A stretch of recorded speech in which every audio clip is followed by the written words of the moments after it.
Mana ada roh Tuhan sudah ada kebebasan. Roh Tuhan menghidupkan tubuh-tubuh yang fana ini.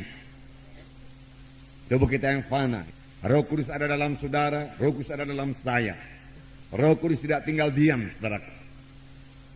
Roh Kudus menjamah tubuh saudara, Roh Kudus menjamah tubuh saya. Sehingga segenap anggota tubuh saya berfungsi dengan baik. Anggota tubuh saudara berfungsi dengan baik. Karena Roh Kudus tinggal dalam saudara. Roh Kudus menjamah tubuh saudara. Roh Kudus memperbaiki tubuh saudara.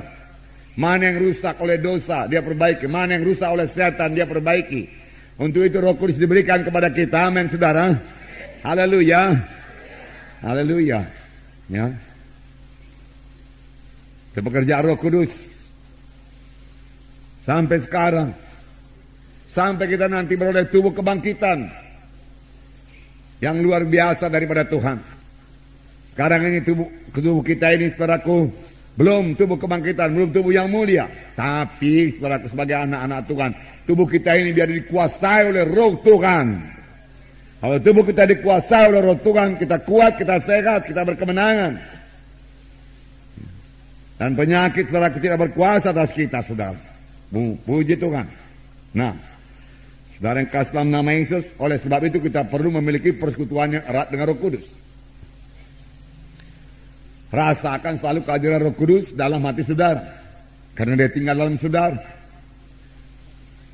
Anugerah Tuhan Yesus Kristus, kasih Allah Bapa dan persekutuan Roh Kudus adalah menyertai saudara sekalian. Bersekutu dengan Roh Kudus. Dengar suara Roh Kudus. Sebab firman Tuhan berkata, seberapa banyak anak-anak Tuhan dia dipimpin oleh Roh Kudus. Roh Kudus hidup, saudara. Dia berkata-kata, sama sebagaimana Yesus berkata-kata, Roh Kudus berkata-kata kepada saudara.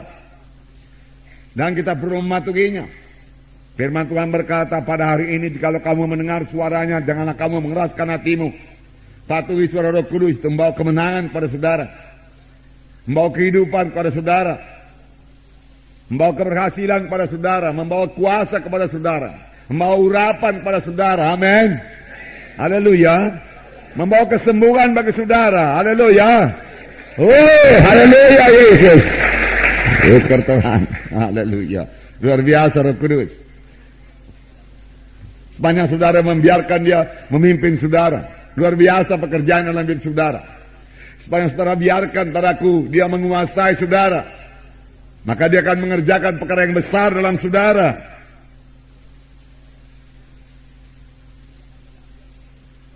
Sebab ada lagi yang lain yang bisa menguasai manusia ini. Ada lagi yang lain yang bisa menguasai anak-anak Tuhan yang sudah lahir baru. Saudara bertanya, apakah itu? Daging. Itu sebabnya duniawi. Itu sebabnya ada yang dinamakan Kristen daging, Kristen duniawi. Kristen yang hidup dalam kehendak daging. Kristen yang dikuasai duniawi. Ya. Orang duniawi memikirkan hal-hal yang dari dunia ini. Tentunya orang rohani memikirkan perkara-perkara rohani. Jadi kita bisa mencek diri kita dan mau berubah. Saudaraku, apakah kita dalam roh? Kalau kita dalam roh, kita memikirkan perkara-perkara rohani. Dan itu membawa berkat yang besar kepada saudara sebagai pelayan-pelayan Tuhan. Ya, sebab tanpa, saudaraku, Roh Kudus, saudaraku, menyertai saudara, mengurapi saudara, bagaimana saudara bisa melayani, saudaraku? Bukan oleh kuat, bukan oleh gagah, melainkan oleh Rohku juga. Not by might, not by power, but by my spirit, said the Lord. Pada hari ini, jikalau kamu mendengar suaranya, janganlah kamu mengeraskan hatimu. Dan firman Tuhan memberikan contoh, Paulus memberikan contoh mengenai bangsa Israel yang sudah dikeluarkan Tuhan dari tanah Mesir, dari tanah perbudakan, tapi tidak sampai ke tanah Kanaan, binasa di padang belantara, karena mereka mengeraskan hatinya. Tidak mau mematuhi suara Tuhan, karena tidak masuk dalam akalnya. Saudaraku, banyak orang Kristen diperintah oleh pikirannya, atau oleh akalnya, saudaraku. Padahal iman itu, saudaraku, tidak masuk di akal kita. Kita sudah belajar mengenai iman. Iman, saudaraku, bertentangan dengan pikiran manusia ini. Iman juga bertentangan dengan perasaan. Kalau kita memakai perasaan kita, dengan mudah kita ditipu oleh setan. Tapi, dengarkan baik-baik.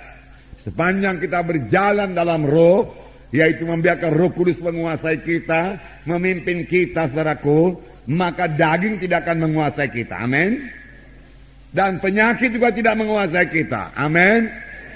Daging tidak menguasai kita. Amin. Penyakit tidak menguasai kita. Amin. Haleluya. Katakan, saya mau berjalan dalam roh Tuhan. Maka perkara daging, kehendak daging tidak bisa menguasai saya. Juga penyakit tidak bisa menguasai saya. Haleluya. Haleluya Tuhan. Ya, firman Tuhan juga berkata, jika kamu hidup dalam daging, kamu akan mati kelak. Kamu akan mati kelak. Bertobat, jadilah orang rohani. Tetapi kalau dengan roh kamu mematikan perbuatan tubuh, maka kamu akan hidup. Saudaraku, saudara, dengan roh Tuhan yang bersatu dengan roh kita pada waktu kita lahir baru. Amin. Ya, sebelum kita lahir baru, roh kita mati. Nggak bisa mengerti perkara rohani, nggak bisa menyambut Tuhan, saudaraku. Tetapi sudah kita lahir baru, roh kita jadi hidup. Hidup roh saya, hidup roh saudara. Nah, roh Tuhan datang, saudaraku, itu dengan roh saudara untuk mengalahkan perkara daging, duniawi, mengalahkan penyakit. Itulah pekerjaan Roh Kudus. Tapi banyak anak-anak Tuhan tidak membiarkan Roh Kudus yang memimpinkan dia, saudaraku. Banyak anak-anak Tuhan masih dipimpin oleh pikirannya, perasaannya, saudaraku. Kalau Roh Kudus menguasai tubuh kita, Roh Kudus menguasai pikiran kita, Roh Kudus menguasai perasaan kita, saudaraku. Roh Kudus menguasai jiwa kita, saudara, maka penyakit tidak berkuasa atas kita. Mengapa, saudaraku? Karena penyakit, saudaraku, hanya berkuasa atas tubuh dan atas jiwa, saudaraku. Tetapi, saudaraku, setan tidak bisa menjamah roh saya. Roh saudara tidak bisa dijamahnya. Kalau roh yang sudah lahir baru itu kuat, berkuasa.